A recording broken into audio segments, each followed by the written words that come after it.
Hello student, मैं अमित कुमार जैन आपका स्वागत करता हूं अपने यूट्यूब चैनल ग्रेड क्लासेस पर। और आज हम सेट के अंदर पढ़ने वाले हैं पेयर्स ऑफ सेट। इसका मतलब ये होता है कि अगर हम दो सेट लेते हैं, यानी कि हमने सेट का पेयर ले लिया और उन दो सेटों में हम कुछ ऑब्जर्वेशन करते हैं और हमें कुछ खास ऑब्जर्वेशन जब मिलता है तो उसके बेस पर उस सेट्स के पेयर को हम एक स्पेसिफिक नेम देते हैं। तो जैसा कि आपका अच्छा टाइटल है पेयर्स ऑफ सेट, जिसमें आपका पहला आता है डिसजॉइंट सेट। इसमें हम दो सेट लेकर के पेयर ऑफ सेट, ये दो ही सेट लेकर के चलेंगे। तो ऐसे दो सेट जिनमें एक भी एलिमेंट कॉमन ना हो, यानी कोई भी एक एलिमेंट हम ऐसा ना देख पाए जो ए के अंदर भी हो और बी के अंदर भी हो, तो इस केस में हम इन दोनों सेट को बोलते हैं कि ये डिसजॉइंट सेट्स का पेयर है। यानी कि ये दोनों सेट जो है पेयर के अंदर, इसको हम बोलेंगे डिसजॉइंट सेट्स।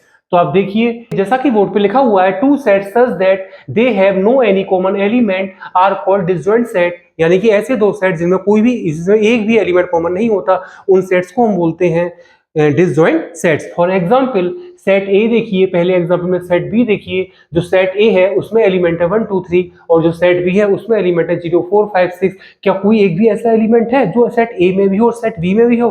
नहीं है। यानी कि A and B are disjoint sets. अगला एग्जांपल आता है क्यू एंड टी। तो हमने क्यू किस सेट का नोटेशन है? Set of rational numbers. और टी किस सेट का नोटेशन है?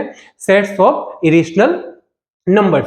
तो हम पहले ही पढ़ते आ रहे हैं, कोई भी रियल नंबर अगर रेशनल होता है तो इरेशनल नहीं होता, अगर इरेशनल होता है तो रेशनल नहीं होता। तो अगर इसमें सारे रेशनल हैं, अगर इसमें सारे इरेशनल हैं, तो बताइए कभी एक एलिमेंट की भी मैचिंग होगी? यानी एक भी एलिमेंट ऐसा नहीं होगा जो क्यू में भी हो और टी में भी हो। यानी कि ये दोनों सेट भी कैसे हैं? आपके डिसजॉइंट सेट्स। अगला आता है एन। एन यानी सेट ऑफ नेचुरल नंबर। इसके एलिमेंट होंगे 1 2 3 4 एंड सो ऑन। और अगला सेट मैंने ए लिखा है जिसमें आपकी गिनती के चार एलिमेंट हैं, -3 -2 -1 0। जब एन के अंदर जो भी एलिमेंट होंगे सारे पॉजिटिव होंगे, 1 2 3 4 एंड सो ऑन। और इस सेट के अंदर एक भी एलिमेंट पॉजिटिव नहीं है, यानी कि इसके सारे एलिमेंट कैसे हैं? पॉजिटिव। और इसके सारे एलिमेंट कैसे हैं? तीन एलिमेंट नेगेटिव है और एक जीरो है। तो कभी इन दोनों सेट्स में किसी भी एलिमेंट की मैचिंग नहीं हो सकती।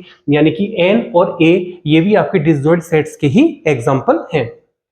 अब आता है इक्वल सेट। तो हम ऐसे दो सेट लेकर चलते हैं, ए और दो सेट लेकर चलते हैं, जिस ए और बी कुछ भी बोल दीजिए, बस दो सेट ऐसे लेकर चलते हैं जो एग्जैक्ट सेम हो, यानी जो सारे एलिमेंट ए में हो वही सारे एलिमेंट बी में हो। तो ऐसे इस केस में हम दोनों सेट्स को बोलते हैं इक्वल सेट्स। तो two sets A and B such that, दो सेट आपके ए और बी हैं, सच दैट इस तरीके से हैं, all elements of A in B and all elements of B in A. यानी कि दो सेट्स ए और बी आपके इस तरीके से हैं, ए के सारे एलिमेंट बी में हैं, बी के सारे एलिमेंट ए में हैं।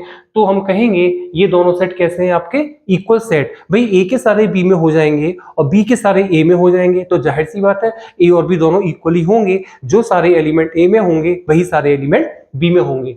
फॉर एग्जाम्पल सेट ए और सेट बी लिया है। देखिए इसमें 1 2 3, ये तुम्हारा सेट ए 1 2 3 से बना है और सेट बी भी आपका 1 2 3 से बना है, वो बात अलग है। इसमें ऑर्डर चेंज है, इसका ऑर्डर अलग है 1 2 3 लिखने का, इसका अलग है। और हम पहले ही जानते हैं कि सेट में एलिमेंट्स को लिखने का ऑर्डर मैटर नहीं करता। हम यही देखेंगे, ये भी 1 2 3 से बना है, ये भी 1 2 3 से बना है। यानी कि सेट बी के सारे एलिमेंट ए में है और सेट ए के सारे एलिमेंट बी में है। यानी कि ये सेट ए और सेट बी आपके कैसे सेट है? Equal sets. नेक्स्ट एग्जांपल लेते हैं एन इक्वल इक्वल। मैं नहीं लगा रहा हूं, बाई मिस्टेक लग गया है, इसमें को लगा दिया मैंने कॉमा। तो एक सेट मैंने लिया एन, एक लिया जेड प्लस। एन बोले तो set of natural numbers 1 2 3 4 and so on, और जेड प्लस बोले तो सेट ऑफ पॉजिटिव इंटीजर्स, ये भी होगा 1 2 3 4 एंड सो ऑन। तो आपके जो एलिमेंट इसमें है वही एलिमेंट इसमें है। यानी कि एन और जेड प्लस भी आपके कैसे सेट है? Equal set.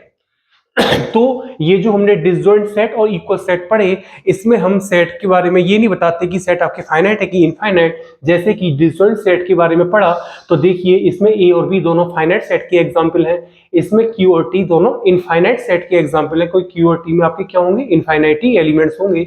इसमें एक सेट आपका इनफाइनाइट है और एक सेट आपका फाइनाइट है, यानी दोनों फाइनाइट एक इनफाइनाइट, दोनों फाइनाइट हो सकते हैं, दोनों इनफाइनाइट हो सकते हैं, और कोई एक फाइनाइट और कोई एक इनफाइनाइट हो सकता है। और इक्वल सेट के अंदर देखिए पहले एग्जांपल में दोनों सेट कैसे हैं, फाइनाइट, और सेकंड एग्जांपल में दोनों सेट कैसे हैं आपके, इनफाइनाइट, क्योंकि नेचुरल नंबर की काउंटिंग भी कहाँ तक होती है हमको नहीं पता, और पॉजिटिव इंटीजर्स की काउंटिंग भी कहाँ तक होती है हमको नहीं पता। तो इसमें या तो दोनों फाइनाइट है और दोनों यहाँ पर इनफाइनाइट है। लेकिन यहाँ पे एक सेट ऐसा नहीं बन सकता जिसमें एक एग्जाम्पल हम इक्वल सेट का ऐसा नहीं ले सकते जिसमें एक सेट में एलिमेंट फाइनाइट हो और एक सेट में एलिमेंट आपके इनफाइनाइट हो, क्योंकि एक फाइनाइट नंबर और एक इनफाइनाइट नंबर कभी इक्वल हो ही नहीं सकते। जब फाइनाइट और इनफाइनाइट नंबर इक्वल ही नहीं होंगे तो सेट्स की इक्वल होने का सवाल ही पैदा नहीं होगा। यानी कि इक्वल सेट में कभी जब भी हम इक्वल सेट्स का पेयर लेंगे या तो दोनों फाइनाइट हो सकते हैं या फिर दोनों इनफाइनाइट हो सकते हैं, लेकिन एक इनफाइनाइट और एक फाइनाइट कभी भी नहीं हो सकता। और डिसजॉइंट के केस में या तो पेयर के अंदर दोनों सेट फाइनाइट होंगे या फिर दोनों इनफाइनाइट होंगे या फिर एक फाइनाइट होगा और एक इनफाइनाइट होगा। तो अब अपने नंबर 3 पर आते हैं जिसका नाम है इक्विवेलेंट सेट। इसके अंदर हम दोनों सेट लेकर के चलेंगे और वो दोनों के दोनों फाइनाइट ही होंगे, यानी हम दो फाइनाइट सेट लेकर के चलेंगे और उन दोनों सेट में हम ये देखेंगे एलिमेंट की काउंटिंग क्या है, एलिमेंट की काउंटिंग कितनी है, यानी कि नंबर ऑफ एलिमेंट देखने हैं दोनों सेट के अंदर। अगर नंबर ऑफ एलिमेंट दोनों सेट में इक्वल होंगे तो उस केस में हम कहेंगे कि ये दोनों सेट कैसे हैं, आपके इक्विवेलेंट सेट। तो टू फाइनाइट सेट ए और बी लेके चलते हैं और वो सच दैट वो दोनों सेट फाइनाइट सेट ए और बी इस तरीके से हैं कि n A equal to n B.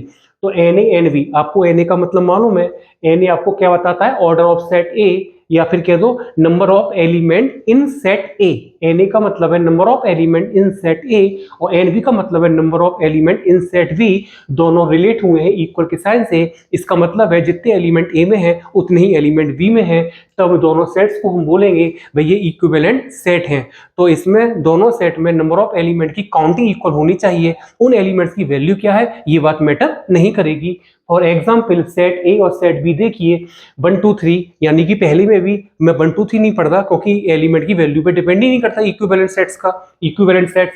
तो ए में देखिए आपके कितने एलिमेंट है काउंटिंग में 3 और बी में आपके कितने एलिमेंट है काउंटिंग में 3, यानी A and B are equivalent sets. अगले में देखिए ए इसमें कितने एलिमेंट हैं आपके 3 और इसमें भी आपके एलिमेंट कितने हैं 3। मैंने दोनों एग्जांपल सेम से ले लिए हैं, आप चाहो तो दोनों में एक एक बढ़ा सकते हैं। इसमें हम कर देंगे 7 8, इसमें मैंने कर दिया 7 8, इसमें मैंने कर दिया 8 9, यानी कि सेकंड एग्जांपल में दोनों सेट हैं, दोनों में दो एलिमेंट हैं, तो ये भी आपके कैसे हो गए इक्विवेलेंट सेट्स। अब कुछ खास बात है, ऑलवेज रिमेंबर, पहला पॉइंट आता है अगर आपको ये नोटेशन दिख जाता है तो इस नोटेशन का मतलब होता है A and B are equal set, यानी ये दोनों सेट आपके इक्वल हैं, यानी ए और बी में सेम टू सेम एक जैसे एलिमेंट हैं, या बोले तो ए के सारे एलिमेंट बी में हैं, बी के सारे एलिमेंट ए में हैं। अगर ये नोटेशन कहीं दिखाई देता है तो ये बताता है set A and B are equal set. Only equal लिखा है, आप इक्वल सेट लिखो चाहे इक्वल लिखो, बात एक ही है, sets A and B are equal, दोनों इक्वल हैं। अगर यही इक्वल का साइन आपने कट कर दिया तो ए एंड बी कैसे हैं पता नहीं, इतना मालूम है कि इक्वल नहीं है, set A and B are not equal. आपको ये साइन दिख जाए, इस साइन को आप दो ट्रायंगल को जो सिमिलर प्रूव करते थे उसके बीच में आप लगाते थे, तो इस साइन को हम बोलते हैं टिल्ड, TILDE टिल्ड। ये टिल्ड, इसका नाम टिल्ड है, लेकिन ऐसे नहीं पढ़ेंगे ए टिल्ड बी, ऐसे नहीं पढ़ते, लिखते तो ऐसे ही हैं, लेकिन इसका मतलब है set A and B are equivalent set. इस नोटिस का मतलब है ए और बी आपके कैसे सेट है, आपके इक्विवेलेंट। अगर इसी साइन को कट कर देंगे तो वो इक्विवेलेंट नहीं है, set A and B are not equivalent. तो ये चीज आपको पता होनी चाहिए। इसी का एक 5वां पॉइंट और है, उसको मैं लिखता हूं,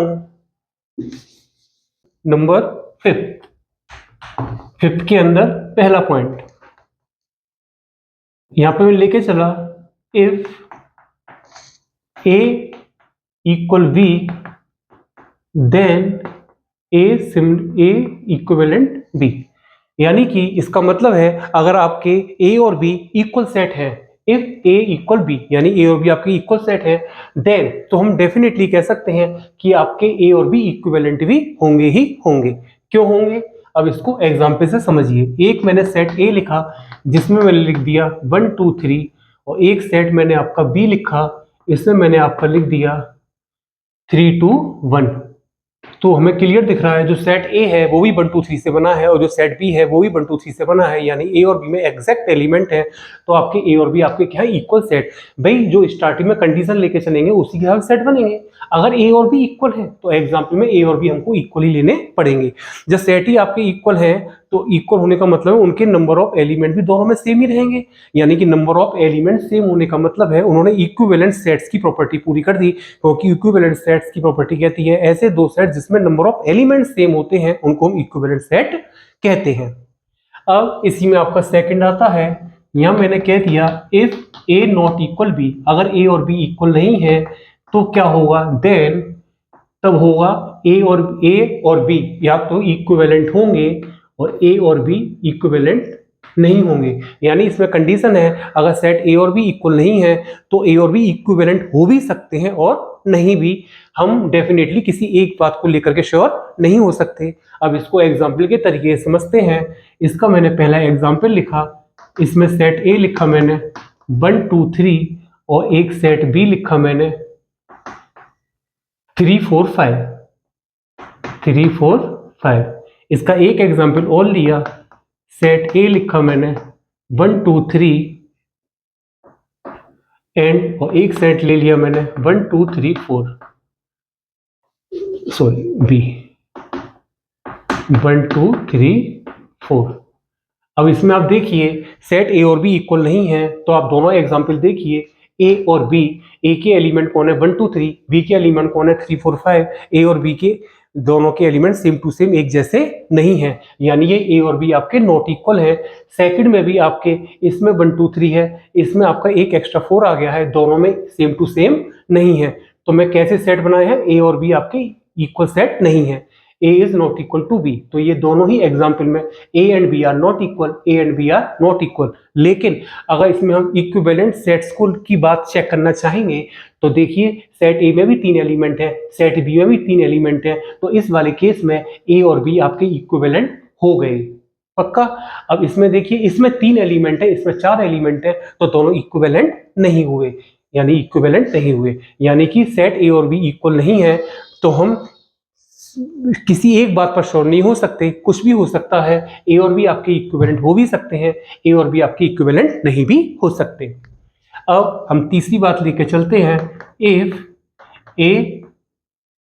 ए इक्विवेलेंट बी, यानी ए और आपके इक्विवेलेंट है देन तब हम क्या बोलेंगे, आपका ए इक्वल बी, ए और बी इक्वल हो भी सकते हैं, ए और बी आपके इक्वल नहीं भी हो सकते। यानी कि ए और बी आपके क्या कंडीशन लेकर चले, ए और बी आपके इक्विवेलेंट है, तो हम इनमें से किसी एक बात को लेकर के श्योर नहीं होंगे। ए और बी इक्वल हो भी सकते हैं, ए और बी इक्वल नहीं भी हो सकते। इसको एग्जाम्पल के जरिए समझते हैं। एक सेट ए बनाया, इस सेट में मैंने लिखा 1 2 3 और एक सेट बी बनाया, इसमें मैंने लिखा 4 5 6। अब एक एग्जाम्पल और, एक सेट बनाया ए 1 2 3 और एक सेट बनाया बी, मैंने यहां पे लिख दिया 3 2 1। तो ये ए और बी आपकी इक्विवेलेंट है, दोनों में 3 3 एलिमेंट है। ये वाले ए और बी भी इक्विवेलेंट है, दोनों में 3 3 एलिमेंट है। अब चेक कीजिए क्या ये इक्वल है या फिर इक्वल नहीं है। तो पहला एग्जांपल देखिए 1 2 3 4 5 6, यानी ए और बी दोनों में सेम एलिमेंट नहीं है, यानी कि इस पहले केस में, पहले एग्जाम्पल में ए और बी आपके इक्वल नहीं है। लेकिन दूसरे केस में देखिए सेट ए और सेट बी दोनों ही 1 2 3 से बने हुए हैं, यानी कि जो जिन एलिमेंट से सेट ए बना है उन्हीं एलिमेंट से सेट बी बना है, यानी कि ए और बी आपके इक्वल हैं। यानी दो सेट अगर इक्विवेलेंट हैं तो वो सेट इक्वल हो भी सकते हैं और इक्वल नहीं भी हो सकते। हम किसी एक बात को लेकर के श्योर नहीं होंगे। अब आखिरी पॉइंट आता है, if A not equivalent B, आपके ए और बी इक्विवेलेंट नहीं है, देन तो हम पक्का श्योर होके कह सकते हैं ए आपका बी के इक्वल भी नहीं होगा। फॉर एग्जाम्पल एक सेट ए बनाया मैंने, यहाँ एक सेट ए लिया मैंने 1 2 3 और एक सेट मैंने आपका बी लिया 1 2 3 4। 1 2 3 4। तो आप देख लीजिए ये जो ए और बी आपकी इक्विवेलेंट नहीं है। बात तो हम एग्जाम्पल भी ऐसे ही लेके चलेंगे जिसमें ए और बी इक्विवेलेंट ना हो, यानी कि ए के एलिमेंट की काउंटिंग अलग हो, बी के एलिमेंट की काउंटिंग अलग हो।